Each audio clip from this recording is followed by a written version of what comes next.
Olá, queridos, graça e paz, misericórdia da parte de Deus e do nosso Senhor e Salvador Cristo Jesus.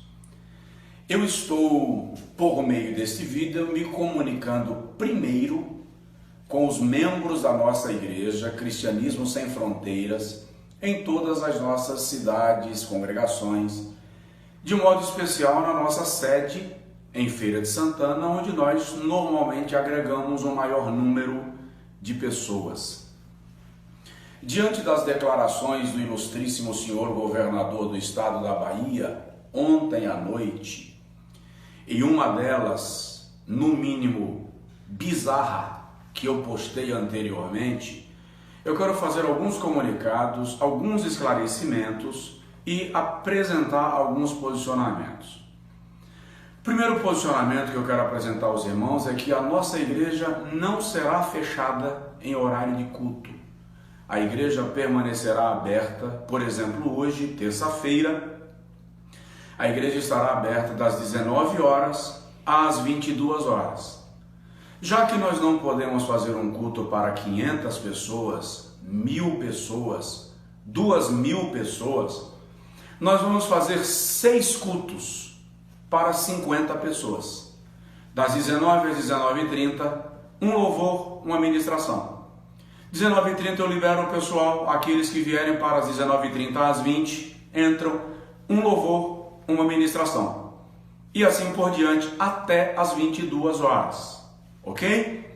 Vou aproveitar e vou ministrar em cada um desses cultos sobre um dos sinais da vinda do Senhor Jesus. São 6 cultos, 6 sinais. Amanhã estarão editados e disponibilizados em nosso canal e em nossas redes sociais. Portanto, toda a nossa igreja avisada, escolha um horário. Se você vem para o culto às 19, se você vem às 19h30, se você vem às 20, às 20h30, às 21, às 21h30. Escolha um desses horários e nós teremos 6 cultos de 30 minutos cada um, com o limite de 50 pessoas, conforme foi decretado. Esse é um posicionamento que eu entendo e vou explicar daqui a pouquinho porque eu entendo, tá? Nós teremos obreiros nossos na porta da igreja, limitando o acesso por número. Se ultrapassar o número, os irmãos esperam na área externa. Vocês sabem que aqui nós temos a tenda, uma área aberta, e depois de terminado, aqueles que não entraram no primeiro culto entram no culto seguinte, e Jesus continua sendo glorificado. Amém? Por outro lado, queridos, deixa eu explicar uma coisa para vocês, até para aqueles que não compreenderam a minha legenda na postagem anterior. Deixa eu começar lembrando a vocês que eu não sou contra a limitação de número de pessoas em reuniões em ambientes fechados nas circunstâncias que nós estamos vivendo. É um estado de emergência e requer posicionamentos radicais. Não é isso que eu estou questionando. Por outro lado, eu também entendo que é parte do dever da igreja, como uma entidade cristã, espiritual e social, cooperar com o bem comum da comunidade. Se nós estamos vivendo um momento que exige posicionamentos que garantirão a proteção dos demais, não compreender isso é no mínimo estupidez, tá? O meu questionamento à fala do ilustríssimo senhor governador está em alguns pontos. Primeiro, ele é muito enfático quando ele diz igrejas e demais religiões. Por que igrejas se faz uma menção direta e demais religiões se faz uma menção indireta? Essa é a questão. Nunca nesse estado, e agora eu me refiro à União, um governador de estado vem a público ameaçar com força policial e processo criminal um pastor ou líder por abrir a igreja. Esse não é o momento, ilustríssimo senhor governador, de discursos inflamados. Esse é o momento de convidarmos a todos para o consenso e o bom senso. A igreja nunca foi opositora do Estado. Pelo contrário, a igreja é aliada do Estado. Vocês nunca verão pastor Josué Brandão Amorim desacatando uma autoridade, afrontando uma autoridade, quebrando uma determinação. Eu creio, defendo e prego princípio de autoridade e lei da honra. Alguém precisa da assessoria do ilustríssimo governador? Se possível, uma audiência com ele, está aí, porque eu gostaria de manifestar o meu protesto pessoalmente, com toda a educação, gentileza e respeito, mas a liderança cristã, a liderança das igrejas, foi claramente descuidada, desconsiderada na expressão do ilustríssimo governador. É só isso. Eu não sou contra que se limite o número de pessoas nos auditórios. Eu acho que a igreja tem que cooperar. Acho não, a igreja tem que cooperar. Nós, líderes, pastores, que guiamos um rebanho, temos que cooperar. Agora, por que a colocação, por que a abordagem não vem num tom mais gentil, menos agressivo? Que experiência de oposição a uma ordem, a um decreto de governo, o governador Rui Costa e demais no nosso estado e Brasil tem por parte da igreja? Quando foi que uma igreja, numa expressão nacional, sobretudo num ambiente de crise, se colocou na contrapartida das determinações governamentais? Estou falando de casos isolados, porque casos isolados são partidaristas, são políticos, e não é meu caso.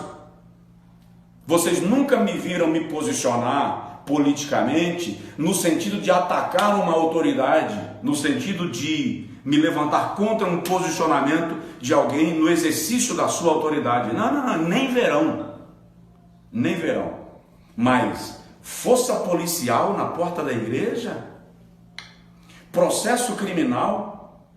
Repito, esse não é o momento de discursos inflamados, esse é o momento de chamar a todos ao consenso e ao bom senso. E se um pastor ou outro mais empolgado, mais fervoroso, resolver quebrar a regra, ora, nós temos associações de pastores, conselhos de pastores, convenções de pastores, alianças de igrejas. Com certeza esse pastor vai receber a visita de uma comissão de pastores para lhe convencer e lhe mostrar que obedecer é melhor do que sacrificar. O meu único questionamento é esse, gente. Que Deus abençoe o Brasil, que Deus abençoe a Bahia, que Deus abençoe Feira de Santana, com um adendo. Nós temos assegurado no Código Civil Brasileiro, na Constituição Federal, o livre direito de culto, manifestação religiosa, sem o controle do Estado. Vamos usar desse direito? Vamos, estamos usando. Vamos fazer agora 6 cultos hoje à noite, para 50 pessoas cada culto, vamos transmitir. Estou usando o livre direito de culto. O que me agrediu e me ofendeu foi o ilustríssimo senhor governador da ênfase que as igrejas e demais religiões que descumprirem vai usar a força policial, processo criminal. Esse é o meu questionamento. Não precisava.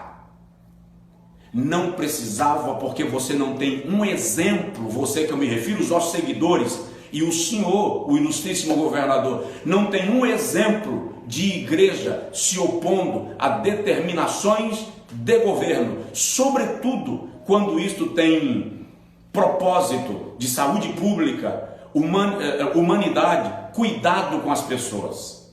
Nunca. Portanto, eu quero protestar e lamentar que a fala do meu governador foi infeliz, mal colocada, mal sucedida, destemperada e desrespeitosa.